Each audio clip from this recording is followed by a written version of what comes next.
They gave me 15 years for trying to keep my wife alive. 15 years, mandatory minimum. The judge didn't ask how much I loved her, didn't ask how many doors I knocked on before I knocked on the wrong one.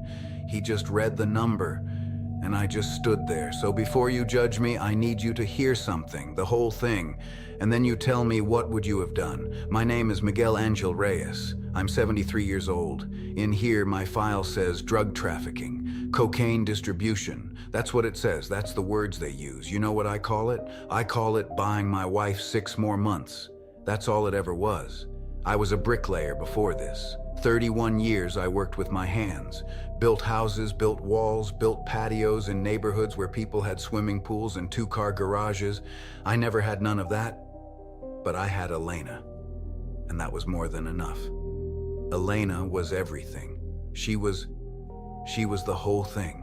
We met at a dance in 1979, San Antonio, little place on Commerce Street with Christmas lights strung up year-round. She was wearing a green dress. I remember because she told me later it was her sister's dress and it was too tight and she couldn't breathe the whole night. I asked her to dance 3 times before she said yes. 3rd time she looked at me and said, "Don't you step on my feet, I'm leaving." I stepped on her feet, she stayed anyway. We got married in 81. I was 28, she was 26. We had a little house on Guadalupe Street, nothing fancy.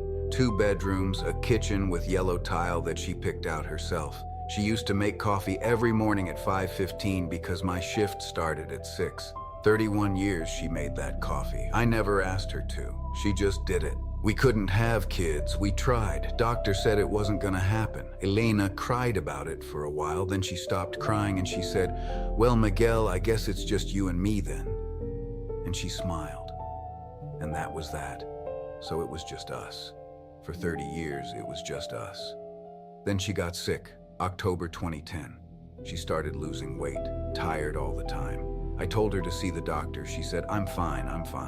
She wasn't fine. Pancreatic cancer, stage 3. The doctor, young kid, couldn't have been more than 35. He sat us down in this little office with fluorescent lights that buzzed, and he said the word cancer. And then he said the other words, treatment, chemotherapy, aggressive, 6 months without it, maybe more with it. And then he said the word that changed everything, cost.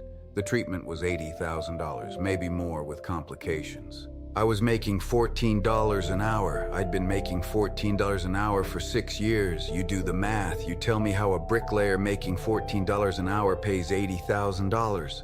But I wasn't gonna let my wife die because of money. No, not Elena. So I started knocking on doors. Door number 1, the insurance. We had insurance through my company, Garza Construction. Except we didn't. Because Garza had canceled the group plan 4 months before Elena's diagnosis. 4 months. Nobody told us.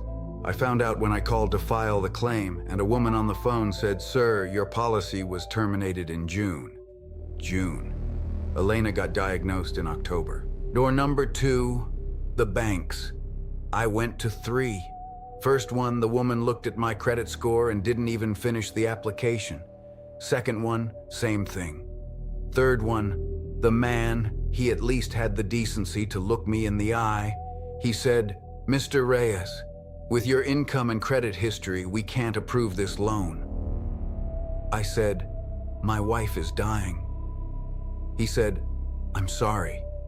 He was sorry. Doctor number 3, the hospital. I sat in the financial office with Elena's diagnosis papers and I said, "What do I need to do to start treatment?" The woman behind the desk. She had a picture of her kids on the wall. I remember that. 2 little girls in matching dresses. She said, "We need a deposit of $40,000 before we can begin." $40,000. I had $200 in my checking account. I had a truck with 180,000 miles on it. I had a house that was worth less than what I owed on it. And I had a wife who was dying. 3 doors, all closed, every single one. There's a man. There's always a man. In every neighborhood, there's a man who can get things done that the banks and the hospitals and the insurance companies can't. His name was Caesar. I'd known him since I was 19. And one night, sitting in my kitchen at 2 in the morning, looking at Elena sleeping on the couch because she was too tired to walk to the bedroom, I called him. I want you to understand something. I never touched drugs in my life. Never. I didn't smoke, I didn't drink more than a beer on Saturday. I went to Mass with Elena every Sunday for 30 years. And now I'm sitting across from Caesar in a parking lot behind a tire shop on Zarzamora Street. And he's explaining to me how cocaine works, how you buy it, how you cut it, how you sell it, who you sell it to. I sat in my truck afterwards for 20 minutes, just sat there, hands on the wheel, engine off. I could see the lights of the hospital from where I was parked. 4th floor. That's where Elena would be. That's where the treatment would happen, if I could pay for it. The first time I sold cocaine, it was to a man in a parking lot at a Walmart. He gave me $300.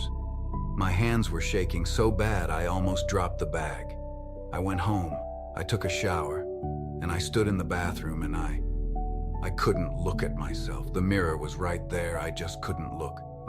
But I looked at Elena, and she was smiling at me from the couch, wrapped in that blue blanket her mother made her. She said, "Come sit with me, Miguel." And I sat with her. And I thought, this is why. This woman right here. This is the only reason. I sold cocaine for 8 months, every transaction, every handoff, every time I counted dirty money on my kitchen table after Elena went to sleep. I felt like I was losing a piece of something I couldn't name. Something my father gave me. Something I'd carried my whole life. Dignity, maybe. I don't know what to call it. But it was leaving me. Week by week. I made $120,000 in 8 months. $120,000. More money than I'd made in the last 5 years of bricklaying combined. And every single dollar went to the hospital. Everyone. I didn't buy a new truck, didn't fix the roof, didn't buy Elena a ring. It all went to that building on the 4th floor. And you know what? It worked. The treatment worked. The doctor said Elena was responding. The tumors were shrinking. She was eating again, laughing again. She called her sister for the first time in months. She made coffee again in the morning. For a few weeks, I thought, maybe I'd gotten away with it. Maybe God saw what I was doing and why, and maybe he'd let this one slide. He didn't. They arrested me on a Thursday morning. 6:15 a.m. Elena was asleep. 4 DEA agents at my door. Guns, vests, the whole thing. The system that couldn't help me save my wife worked real fast when it came to punishing me for saving her myself. The trial took 4 days. Mandatory minimum, 15 years. The judge didn't want to hear about Elena. My lawyer tried. He said, "Your Honor, my client was trying to pay for his wife's cancer treatment." The judge said, "That's not a legal defense." And that was it. 15 years. For cocaine I never used, money I never kept, a crime I committed because a hospital wanted $40,000 I didn't have. But that's not the worst part. Elena died on March 14th, 2013, a Tuesday, 2:40 in the afternoon. Her sister was there, her cousin was there. I wasn't there. I was in a cell 200 miles away. A guard came and told me at 8 o'clock that night, 6 hours after she died. He knocked on the bars. I remember that sound, the metal on metal. And he said, "Reyes, your wife passed this afternoon. I'm sorry." That's how I found out. From a guard I'd never spoken to before. 6 hours late. Her sister told me later, weeks later in a letter, that Elena's last words were about me. She said, "Where is Miguel? Is Miguel coming?" She died asking for me. And I was in a concrete box counting ceiling tiles. You want to know the thing that keeps me up at night? The thing that eats at me worse than the arrest, worse than the trial, worse than any of it? The treatment worked. The chemo that I paid for with cocaine money, it worked. It gave her 6 more months. 6 months of eating, laughing, calling her sister, making coffee in the morning. 6 months of being alive. And I wasn't there for any of them. I sold my soul to buy her time, and then they took my time away from her. People ask me if I regret it. My lawyer asked me, the parole board asked me, the chaplain asked me, and I'll tell you what I tell all of them. I regret that my wife got cancer. I regret that the insurance didn't exist when we needed it. I regret that 3 banks looked at a working man and said no. I regret that a hospital put a price tag on my wife's life and I couldn't meet it. But do I regret what I did? No, I'd do it again. Tomorrow. Every day. I'd do it 1,000 times. But I didn't want to. God knows I didn't want to. I wanted to pay for it the right way, the honest way. I wanted to write a check and hand it to a receptionist and sit in a waiting room and hold Elena's hand while the medicine went in. That's what I wanted. You know what my father used to say? He said, Miguel, a man's hands are his honor. He was a bricklayer too, his father before him. 3 generations of men who built things with their hands, walls, floors, foundations, things that hold other things up, and I used those same hands to count cocaine on my kitchen table, the same table where Elena and I ate dinner every night for 30 years, the same table where she sat me down and told me she was sick. My father would have been ashamed of me, I know that, but my father never had to watch his wife die because he couldn't afford to save her. My father never sat in a hospital parking lot and did the math. $14 an hour, 40 hours a week, 52 weeks a year, and realized it would take him 7 years to earn what his wife needed to survive 6 months. 7 years to earn it. She had 6 months to live, if it was your wife. If it was the person who made you coffee every morning for 31 years, the person who stayed when you stepped on her feet. What would you have done? Be honest. I get out next year, 14 years served, good behavior, I'll be 74. No wife, no house, lost it in the first year, no savings.